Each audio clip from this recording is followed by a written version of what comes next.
Hello and welcome to Hope Tushant. I hope you're in best of your health and spirit, and this is Predict the Unpredictable series for prelims 2025 examination. UPSC को predict करने निकले हैं, जिसको predict करना अपने आप में एक बहुत महाभारत है। पर ये this game is based on rationality. हम रैशनैलिटी का हाथ पकड़कर यूपीएससी के प्री को भी प्रिडिक्टेबल बना देंगे। आप देखते चलिए जो मैं आपको करवाना चाहता हूं, क्योंकि इसी रैशनैलिटी के बेसिस पर आज की इस वीडियो में मैं आपको कुछ ऐसा बताने वाला हूं जो आज तक ना ही किसी ने ऑब्जर्व किया है, ना ही आपने भी ऑब्जर्व किया है। And this is the biggest hidden pattern of UPSC examination. UPSC examiner का ये पैटर्न मैंने डिकोड किया है। ये पैटर्न आप भी देखिए, और इस वीडियो ने आपके दिमाग के तार झंझना नहीं दिए, तोड़ नहीं दिए, खोल नहीं दिए, तो मुझे भी बोलिएगा कमेंट सेक्शन में। लेकिन कुछ चीज़ें समझ लीजिए, देख लीजिए अपनी आंखों से, अपने माइंड को सेट कर लीजिए उस पैटर्न पे, और फिर देखिए 2025 एग्जामिनेशन में ये वीडियो क्या चमत्कार करती है आपके लिए। आइए कुछ चीजें मैं आपको समझाता हूं। The biggest pattern of UPSC pre examination. मैं जैसे जैसे आपको क्वेश्चन दिखाऊं, क्वेश्चन देखिएगा, और ये जितने भी मैं सवाल आपको दिखाऊंगा इन सबको एज अ पोल दे दूंगा मैं टेलीग्राम चैनल पे, यानी टेलीग्राम चैनल पे जिसका लिंक डिस्क्रिप्शन में है, वहां पर एज अ क्वेश्चन में ये पोस्ट कर दूंगा, वहां पे पोल भी दे दूंगा, ताकि ये भी समझ में आ जाए कि आप कहां पर स्टैंड करते हैं बाकियों कंपेरिजन में। आपने कितने आंसर सही दिए हैं, कितने नहीं दिए हैं, बाकियों ने कितने सही आंसर दिए हैं, उससे थोड़ा सा आपको अंदाजा भी मिल जाएगा आपकी प्रिपरेशन के बारे में। साथ में लोगों का कंट्रीब्यूशन भी, लोगों का पार्टिसिपेशन भी आपको दिख जाएगा, और आपको यूपीएससी के प्रीवियस ईयर क्वेश्चंस की प्रैक्टिस भी हो जाएगी। तो ये पोल मैं डाल दूंगा टेलीग्राम चैनल पे, आप देख लीजिएगा। पर यहां पर आंसर नहीं बता रहा हूं, यहां पर मैं कुछ और बताना चाहता हूं। वो देखिए, आंसर बताना बड़ा आसान काम है, पर वो देखिए जो मैं आपको दिखाना चाहता हूं, क्योंकि आंखें वही हैं जो देखना चाहती हैं क्या देखती हैं, क्या देखना चाहती हैं क्या दिखाना चाहता है सबकॉन्शियस माइंड।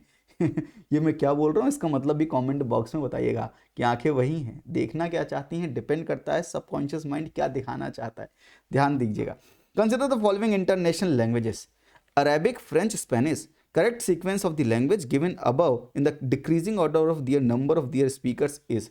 यानी क्या लैंग्वेज से सवाल पूछा 2004 में? बिल्कुल यस। 2014 में आइए, 2014 में, consider the following languages: Gujarati, Kannada, Telugu. Which of the above has or have been declared as classical language or languages by the government. यानी यहां पर क्या क्लासिकल लैंग्वेज के बारे में बात हुई? क्या लैंग्वेज के बारे में दोबारा सवाल पूछा 2014 में? यस। एंड क्या 2024 में भी लैंग्वेज के ऊपर सवाल पूछा? 2004 में लैंग्वेज एज अ थीम, 2014 में अगेन लैंग्वेज का सवाल, एंड 2024 में भी लैंग्वेज का सवाल। सवाल पूछा है the constitution 71st amendment act 1992 amends the 8th schedule to the constitution to include which of the following languages? Konkani, Manipuri, Nepali, Maithili. लेकिन आप यहां पे देखिए, ये लैंग्वेज का सवाल लगता है कि कहां से पूछा होगा, क्यों पूछा होगा। ये टफ है, अगर पढ़ के नहीं जाओ तो बिल्कुल टफ है। और अगर आपको ये ना पता हो कि लैंग्वेज से भी सवाल इस बार पूछ सकते हैं, तो आप ऐसे सवालों को प्रिपेयर कैसे करोगे। लेकिन क्या कुछ पैटर्न है यूपीएससी का? देखिए 2004, 2014, 2024 same theme, and that too after 10 years. रुक जाइए, मैं आपको कुछ और दिखाता हूं। 2004 में एक सवाल पूछा कि बताइए गवर्नमेंट ऑफ इंडिया एक्ट 1935 के क्या मेन फीचर्स हैं? डायरकी का abolition, powers of the governor to veto the legislative action and to legislate on their own subjects, abolition of the principle of communal representation. किसके ऊपर सवाल पूछा? Government of India act 1935 के ऊपर सवाल पूछा 2004 में। After 20 years they have asked again about the government of India act 1935। क्यों लगता है कि 2024 में ही गवर्नमेंट ऑफ इंडिया एक्ट 1935 के ऊपर सवाल पूछा? It provided for the establishment of an all India federation based on the union of the British Indian provinces and the princely state. Defence and the foreign affairs were kept under the control of the federal legislature. तो government of India act से ही सवाल क्यों पूछा? और मैंने आपको पहले ही बताया multi layer approach of UPSC, और भी आगे चल के बताता रहूंगा कि UPSC layer by layer explore करता है और लेयर बाय लेयर घुसता है अंदर और सवाल पूछता है। तो फर्स्ट लेयर पूछी थी वहां पर, सेकेंड लेयर यहां पर पूछी है, या इसको आप कह सकते हैं कि लेयर के अंदर लेयर घुसकर पूछता है UPSC, multi layer approach of UPSC. क्या यूपीएससी ने 1935 से सवाल पूछने का मकसद क्या था उसका? क्योंकि यूपीएससी ने 2004 में भी ये सवाल पूछ रखा है, 2014 में नहीं पूछा, कोई बात नहीं, 2024 में तो सवाल पूछा। There is a linkage. ऐसे नहीं, आपको बहुत चीजें दिखाएंगे, सिर्फ 2004, 14, 24 की नहीं। ये पैटर्न को पकड़ने के लिए एक एग्जाम्पल समझ में नहीं आएगा, इसको अपने अंदर बिठाने के लिए कई एग्जाम्पल आपको देखने पड़ेंगे। तो मैं कई एग्जाम्पल लगा के आया हूं, और उसके बाद भी और ढेर सारे एग्जांपल है जो मैं मेंटरशिप प्रोग्राम वाले स्टूडेंट को वहां पर भी बताऊंगा, लेकिन यहाँ पे एक लिमिटेड नंबर ऑफ एग्जांपल्स आपको बताता हूं ताकि आपके दिमाग में बात चली जाए। अगर आप देखेंगे 2014 में ऐसे सवाल कहां से पूछता है, there is some concern regarding the nanoparticles of some chemical elements that are used by the industry in the manufacture of the various products, why they can accumulate in the environment and contaminate the water and soil, they can enter into the food chain, they can trigger the production of the free radicals. और देखिए same सवाल पूछा है 2024 में, 2014 में ऐसा सवाल, 2024 में ऐसा सवाल, with reference to per fluoroalkyl and the polyfluoroalkyl substance PFAS that are used in making many consumer products. Consider the following statement. PFAS are found to be widespread in the drinking water, food packaging material, etc. PFAS are not easily degraded in the environment, and persistent exposure to PFAS can lead to bioaccumulation in the animal bodies. Bio accumulation, ये enter करते हैं food chain को, ये wide spread हैं और ये इन material में पाया जाता है। क्या ये एंटर कर सकते हैं? क्या ये डिग्रेडेबल नहीं है एनवायरनमेंट में इजीली? आप अगर देखें तो यूपीएससी ने सेम, देखिए थोड़ा सा देखना पड़ेगा, समझना पड़ेगा, 2014 का ये सवाल एंड 2024 का ये सवाल, पैटर्न देखिए तीनों ऑप्शन का पूछने का, पैटर्न देखिए तीनों ऑप्शन का पूछने का, और सवाल भी लगभग सेम ही है। I hope you got my point. 2014-24 क्यों ऐसा कोरिलेट करके पूछ रहा है? तो अभी तक मैंने आपको कुछ चीजें बताई हैं, 2004, 14, 24, एक तीनों का लिंकेज बताया है, एक इनका लिंकेज बताया है और एक इनका लिंकेज बताया है। I hope you getting my point. Next 2003 में सवाल पूछा था, यानी 2003 का सवाल क्या 2023 में भी पूछा गया? 2023 में 2003, 2013, 2023, क्या ये भी कोई लिंक है? समझाता हूं, देखिएगा, पूछा ना कुछ 2023 में, मैं सवाल दिखाता हूं। पहले 2003 का सवाल देखो, assertion and reasoning. Assertion: during the year 2001 to 2, the value of the India's total export declined, registering a negative growth rate of 2.17%. यानी यहां पर एक्सपोर्ट के बारे में पूछा है 2003 में। और ये देखिए सवाल 2023 का, India accounts for 3.2% of the global exports of good. Export Many local companies and some foreign companies operating in India have been taking the advantage of India's production-linked incentive scheme. Export. Getting my point? तो 2003, 2023, रुक जाइए, अभी और कुछ भी है। 2013 में पूछा था यूपीएससी ने, ओपन मार्केट ऑपरेशन किसे बोलते हैं? एंड 2023 में पूछा, रिजर्व बैंक ऑफ इंडिया का स्टरलाइजेशन का कौन सा पार्ट है? एंड वो है conducting open market operation. Answer open market operation. Sterilisation यानी कॉन्सेप्ट किसके ऊपर पूछा? ओपन मार्केट ऑपरेशंस के ऊपर सवाल पूछा 2013, 2023। रुकिए, और भी मैं आपको बहुत से एग्जांपल बताऊंगा प्रीलिम्स मेंटरशिप कोर्स में। ये कोर्स बड़ा अमेजिंग है, इसमें सम सीरियस स्टूडेंट ही चाहिए मुझे, तो इसका एक रजिस्ट्रेशन प्रोसेस है, इसके क्या फीचर्स हैं, इसमें कैसे अप्लाई कर सकते हैं, इसकी वीडियो जो है लिंक डिस्क्रिप्शन में जाके चेक कर लीजिए। 15 जनवरी से कोर्स शुरू हो रहा है। अगर रजिस्टर कर लिया और आपको मुझ पर ट्रस्ट है तो मैं समझिए इस मेंटरशिप में आपके दिमाग, जो मैं आपका माइंडसेट बनाऊंगा, ये एग्जामिनेशन में आपको बहुत फायदा कर सकता है सर। बस इतना ही बोलूंगा, इट्स नाउ और नेवर। यही एक प्रोग्राम है जो अभी मेंटरशिप, ये लास्ट मेंटरशिप प्रोग्राम है जिसको आप ज्वाइन कर सकते हैं। इसके बाद कोई मेंटरशिप का प्रोग्राम नहीं आएगा। तो अगर आपकी मर्जी है, इच्छा है, लगता है कि मैं आपके जीवन में कुछ चेंज ला सकता हूं, आप बार बार फेल हो रहे हैं और मैं आपकी मदद कर सकता हूं, तो ये प्रोग्राम आपकी मदद कर सकता है। आप देख लीजिए आपको क्या करना है। लेकिन जो मैं यहाँ पे समझा रहा हूँ वो समझते हैं। 2003 में एक सवाल पूछा था प्रेसिडेंशियल इलेक्शन के बारे में। अब आपको कुछ याद आ रहा होगा। Consider the following statement in the electoral college of the presidential election in India, the value of the vote. देखो किसके ऊपर सवाल पूछा? Value of vote of the elected members of the legislative assembly equals the value of the vote of the all elected members of the parliament equals value of vote of the all elected member of the legislative assemblies and there were more than 5000 members in the latest election. अब मेरी बात समझिए, सवाल क्या पूछा? Presidential election and that too on the value of the votes. 2023 का ये सवाल देखिए, इतना लंबा सवाल। Consider the following statement with respect to the election of the president of India, the members nominated to either house of the parliament or the legislative assemblies of the state are also eligible to be included in the electoral college. यानी electoral college में कौन होगा ये पूछा।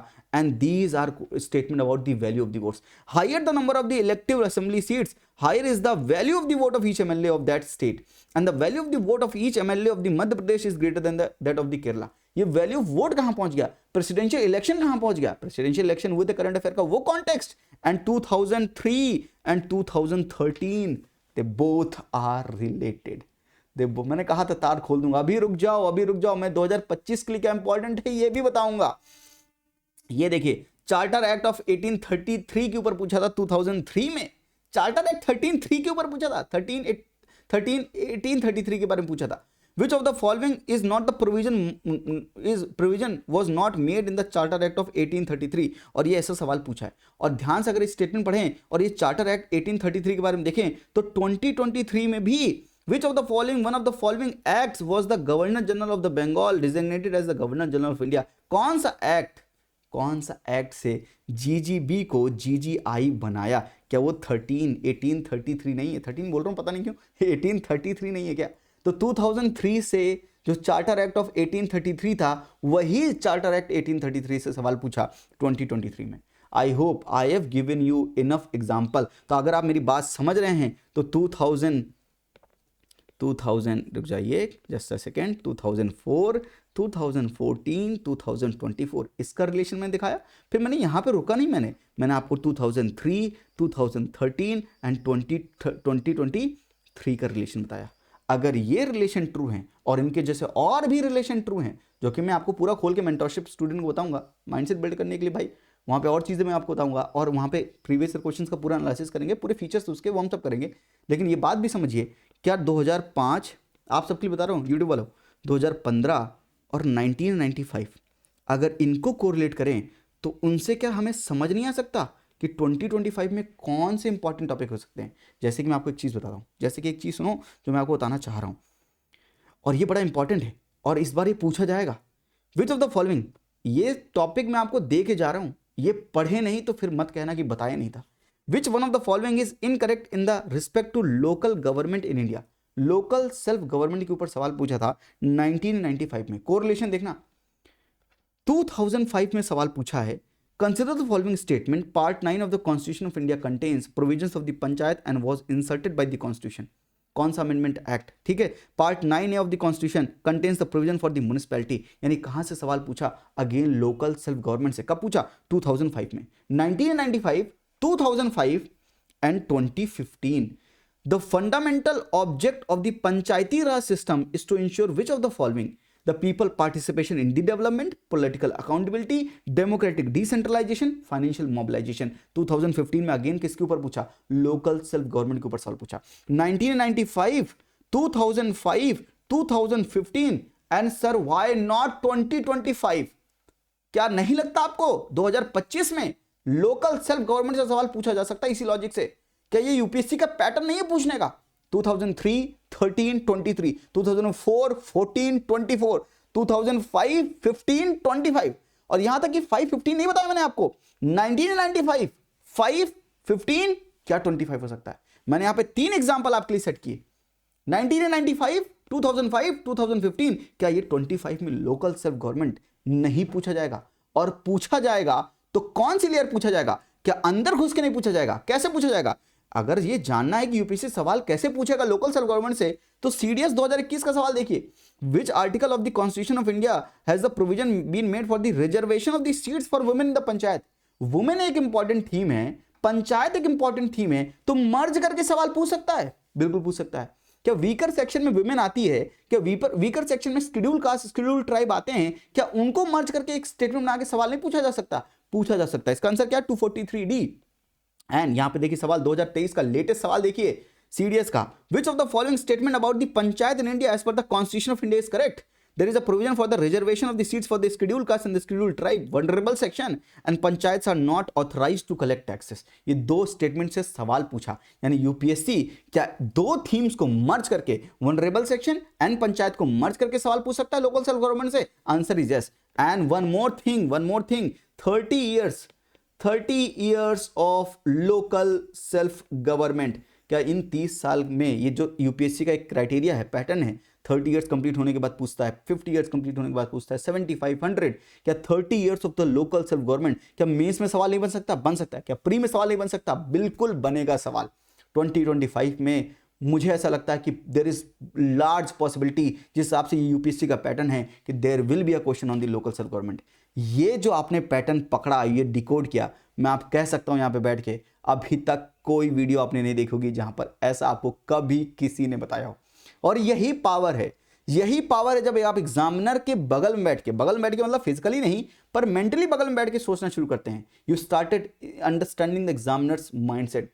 Test series करिए, करते रहिए, जो मनाए करते रहिए, पर प्रीवियस ईयर क्वेश्चन जरूर करिएगा। प्रीवियस ईयर क्वेश्चंस आपके दिमाग के तार खोल देंगे, वो आपको वो दिखाएंगे जो आपने कहीं कभी नहीं देखा होगा। और प्रीलिम्स मेंटरशिप कोर्स में भी हम प्रीवियस ईयर क्वेश्चंस का, सीडीएस हो, सीएपीएफ हो, यूपीएससी वाले हो, हम सबका एनालिसिस करेंगे। और ये जो पैटर्न है मैं आपको बताऊंगा, और किस टाइप के क्वेश्चन बन सकते हैं 2025 में, किस एरिया से बन सकते हैं, क्या थीम्स इंपॉर्टेंट है, वो सब चीजें मैं बताऊंगा प्रीलिम्स मेंटरशिप प्रोग्राम में। But this have a limited seat and admission closing tomorrow. Admission कल क्लोज हो जाएंगे, 15 से कोर्स स्टार्ट हो जाएगा, तो आज ही रजिस्टर कर लीजिए और एक चांस अपने आप को देख के दे लीजिए। अगर आपका फॉर्म, गूगल फॉर्म अच्छा लगा तो मैं आपको सेलेक्ट जरूर कर लूंगा। यानी इस प्रोग्राम की क्या फीचर्स हैं और इस प्रोग्राम में है क्या, इसकी फीस क्या है, और ये सब देखने के लिए वीडियो इसमें क्या है, ये about the course link description में है, चेक कर लीजिएगा, तभी ज्वाइन कीजिएगा। विदाउट चेक किए मत ज्वाइन कीजिएगा।